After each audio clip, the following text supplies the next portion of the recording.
Lepo zdrav vsem skupaj, pozdrav vsem mojim sledilcem na kanalu Greg Scott, Gregor ponovno z vami.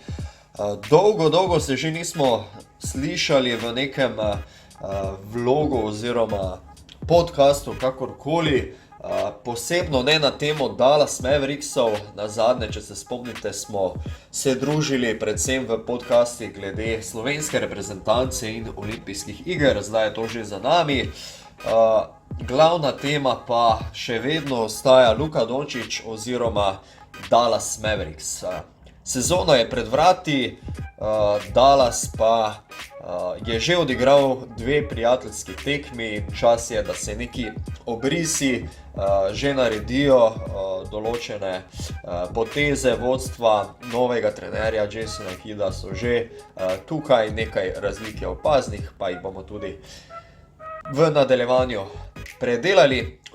Do tega trenutka pa vas lahko povabim, da se naročite na moj kanal, da boste redno obveščeni o vseh novih highlightsih, podcastih in tako naprej. Hvala.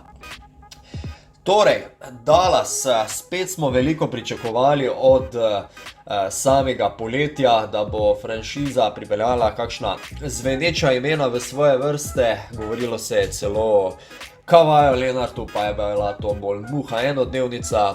Potem se je govorilo o našem zlatem kapetanu Goranu Dragiću, pa se je tudi to na koncu izkazalo, da iz te moke ne bo kruha. Na koncu koncev se je Dallas oziroma navijači Dallasa moramo zadovoljiti z Bullockom, ki je prišel iz New Yorka, pa če bo vreden naziva okrepitev, bo pokazala sezona. Zaenkrat pa sam ne pričakujem, kaj pride od novincev, no? In pa vseh tistih, ki so bili draftirani oziroma ki so že bili lani, pa nič posebnega, da tako rečem, niso še opravičili pričakovanega, da tako rečem, no. Največji plus mogoče v novi sezoni je odslovljenje Ricka Carlisla in pa Jason Kidd kot nov trener na klopi Dallasa. Zdajle, kaj to pomeni, seveda še preuranjeno govoriti, vsekakor pa bo imel Luka zelo zanimivega učitelja, da tako rečem. Jason Kidd je seveda bil znan kot izjemen organizator igre, tudi na olimpijskih igrah, seveda član tiste zlate reprezentance. Skratka, o njemu kot igralcu ni potrebno preveč izgubljati besed. Resnično verjamem, da se lahko Luka od njega nauči še in še, no. Veliko je bilo govora, da bo letos Luka nekoliko manj pri žogi, še vedno seveda na organizatorskem položaju, a da bi se vloge lahko nekoliko bolj porazdelile in predvsem Jason Kidd je izjavil, da si želi, da bi Luka nekoliko bolj zaupal svojim soigralcem v napadu, da bi mogoče malenkost več delil podaje, se pravi žogo z njimi. To bi na nek način moralo še nekoliko povečati število asistenc. Predvsem pa se tukaj Jason Kidd in pa verjamem, da tudi ostali navijači Dallasa veselimo oziroma nadejamo nekaj več koristnega sodelovanja med Kristapsom Porzingisom in Luko Dončićem, no. Tole je nekaj, kar zelo pogrešamo navijači Dallasa, da se tudi Latvijec prebudi, da tako rečem, da upraviči sloves in pa predvsem, da upraviči pogodbo, ki je izjemno bogata, a se zdi, pa ne toliko, da se zdi, dejstvo je, da Kristaps ne daje tistega, za kar je bil pripeljan v Dallas. Tukaj je ogromna še širina v igri Dallasa, ogromna rezerva, ki verjamem, da jo bosta že nekako zakrpala Kristaps in pa Luka, no, predvsem Kristaps s pomočjo Luke in ostalih, no. Resnično upam, da ga bodo nekako spravili malenkost bolj proti košu, saj je njegova višina enostavna takšna, da mora izkoriščati več svojo višino. Mislim, da je celo nekaj malega pridobil mišične mase, kakorkoli. Če bo že zadeval z razdalje, v redu, ni problema, ampak načeloma ob Marjanoviću, Mosesu kot novemu centru pa mislim, da bi Latvijec bil lahko še veliko bolj koristnejši pod samim obročem. Dobro, če se dotaknemo še nekoliko prijateljskih srečanj, ki so za Dallasom. Najprej so odigrali tisto ekshibicijsko srečanje pred svojimi gledalci med seboj, seveda tukaj je bila ena tekma brez obrambe, tako da dosti tukaj ne bomo zgubljali besed, razen tega, da je Luka pokazal, da je mojster in pokazal kar nekaj izjemno lepih potez. Če pa se že navežemo na prijateljske tekme, proti Utahu, prvi prijateljski tekmi je Luka odigral skromnih 15 minut, razumljivo, Jason Kidd je že pred srečanjem dejal, da bosta in Luka in Kristaps odigrala limitirane minute in sicer samo v prvem polčasu in kolikor se le da skupaj na parketu. Luka je odigral 15 minut, kot sem že dejal, v tem času pa zabeležil 19 točk, 6 skokov in 5 asistenc.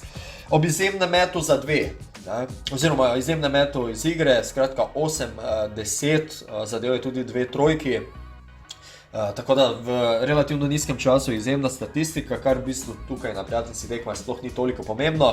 Potem proti LA Clippersom pa je potem odigral srečanje v 17 minutah, točno tudi tukaj v prvem polčasu je vse zabeležil svojo igro, se pravi svojo minutažo, ob 14 točkah je pa zabeležil še 8 skokov in 9 asistenc. Ja, praktično triple-double v vsega 17 minutah z metom 5-11, od tega 2 od 5 za 3. Če pa se štejemo vse skupaj, kar je sicer, da tako rečem, irelevantno, no? Kajti vendarle gre za prijateljska srečanja, pa vendar lepo se sliši, 32 minut skupno na 2 tekmah, 35 doseženih točk, 14 skokov in pa 14 asistenc, da se kar popravim, šlo je za 33 točk, ne 35, moja napaka. Skratka, v do zdajšnjih prijateljskih tekmah 61% met iz igre za 3, 44% in pa 75% met iz linije prostih metov. Saj vemo, prijateljska srečanja so eno, redni del sezone je pa potem nekaj povsem drugega. Sledi še tekma proti Charlotte Hornetsom v kratkem, mislim, da čez 2 dni že, kjer bo Luka šel v bistvu k Jordanovi ekipi, če se malo pošalimo, ne. Dobro, tole je od prijateljskih tekem zaenkrat, če še samo to dodam, Luka zgleda, kot da igra nekih 50% zmožnosti, niti v bistvu ni potrebe, da bi odigral kaj bolj resno za zdaj, samo da ne pride do takšne poškodbe. Za konec še, mogoče da se dotaknemo govoric o MVP sezoni in pa samih ciljih Dallasa v letošnji sezoni.